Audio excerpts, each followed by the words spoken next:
Long before dinosaurs ever walked the earth, before the first reptiles, before insects filled the air, and before the familiar green landscapes we know today, the planet was home to forests so ancient, so strange, that they almost feel like they belong to another world entirely.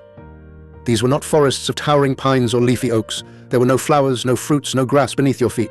Instead, the land was covered by alien-looking vegetation, tall, spindly structures, umbrella-shaped crowns, and dense clusters of primitive plants that had only just begun to explore the surface of the earth.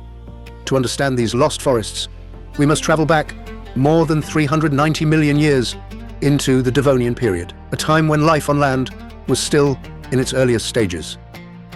At that point in Earth's history, the continents were arranged differently, scattered across the globe in unfamiliar shapes. The climate was generally warm, and the atmosphere was still evolving. Oxygen levels were rising, but the balance of gases was far from what it is today. And yet, something extraordinary was happening. Plants were beginning to rise, not just as low-growing mosses or simple ground cover, but as vertical structures, organisms reaching upward, competing for sunlight, and forming the very first forests in Earth's history. These forests were open and sparse compared to modern ones. Sunlight could easily reach the ground, and the space between plants was wide, but what they lacked in density, they made up for in significance. They were the first ecosystems to bring structure to land. Among the most remarkable of these early forest builders was a plant known as Watieza. Watieza is often considered one of the earliest tree-like organisms. It did not have true leaves or wood like modern trees, but it possessed a thick, upright trunk that could reach several meters in height. At the top, it spread out into a crown of frond-like branches, forming an umbrella shape that captured sunlight. From a distance, these plants would have looked like tall, slender poles, topped with bursts of green, unlike anything seen in today's forests. Their trunks were fibrous and strong, though not made of true wood, and their root systems were shallow, spreading outward rather than deep into the ground. This was because soil itself was still developing, formed slowly through the breakdown of rock and accumulation of organic material. Despite these limitations, Watieza and similar plants dominated vast areas of land, but they were not alone. Sharing this ancient world were other early plant groups, lycophytes, primitive ferns, and strange vascular plants that filled the spaces between the taller forms. Lycophytes, for example, were among the earliest plants to develop vascular systems, internal structures that allowed water and nutrients to move throughout the plant. This innovation made it possible for them to grow taller and spread more effectively. Some lycophytes formed dense clusters, covering large areas of land and creating layers within these early ecosystems. Primitive ferns, too, played a role. While not identical to modern ferns, these plants had frond-like structures and reproduced using spores rather than seeds. They thrived in moist environments, often growing near water sources where conditions supported their life cycles.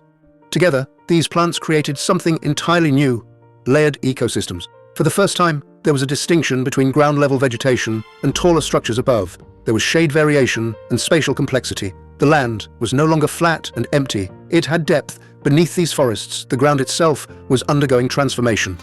Before plants' Earth's surface was mostly bare rock and loose sediment, there was no true soil, no stable foundation for complex life. But as plants grew, lived and died, their remains accumulated. This organic material, mixed with minerals and microbial activity, gradually forming the first soils. Roots, even shallow ones, began to break apart. Rock accelerating this process. Over time, the land became more stable, more fertile, and more capable of supporting diverse life. This was one of the most important changes in Earth's history, because soil is not just dirt. It is the foundation of ecosystems, and these early forests were creating it. Their influence extended far beyond the ground. They changed the atmosphere itself. Through photosynthesis, these plants absorbed carbon dioxide and released oxygen. As forests expanded, this process intensified, gradually altering the composition of the air.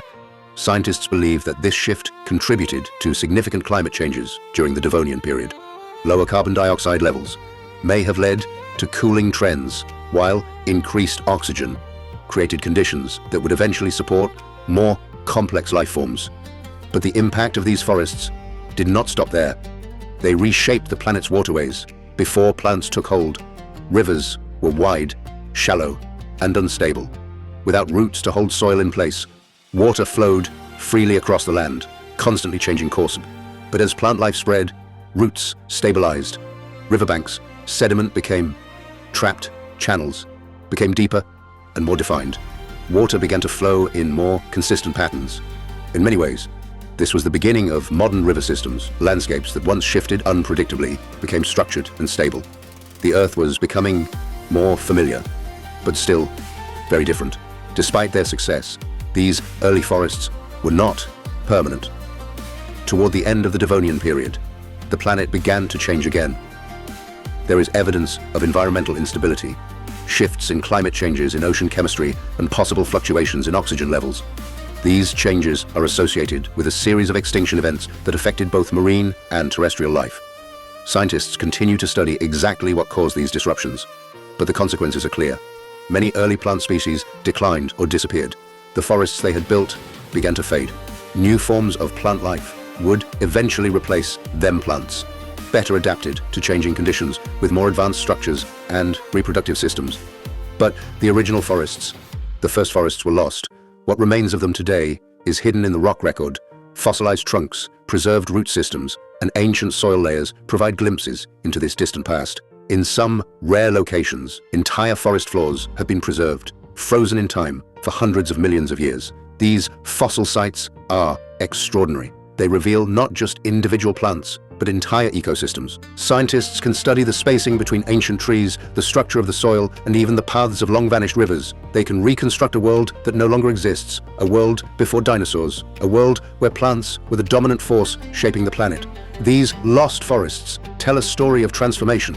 They show how life moved from water to land, how simple organisms became complex ecosystems, and how the Earth itself was reshaped by living things. Without these forests, the planet would have remained barren for far longer. They were the pioneers, the first to bring life, structure, and stability to land. They were the architects of the world that followed, and even though they vanished hundreds of millions of years ago, their legacy is still visible today. Every forest on Earth carries echoes of those ancient beginnings. Every tree that grows, every root that spreads through soil, every ecosystem that thrives on land, all of it traces back to those first forests. They may be gone, but they were never truly lost, because the world they helped create is still here. And it all began with forests older than dinosaurs.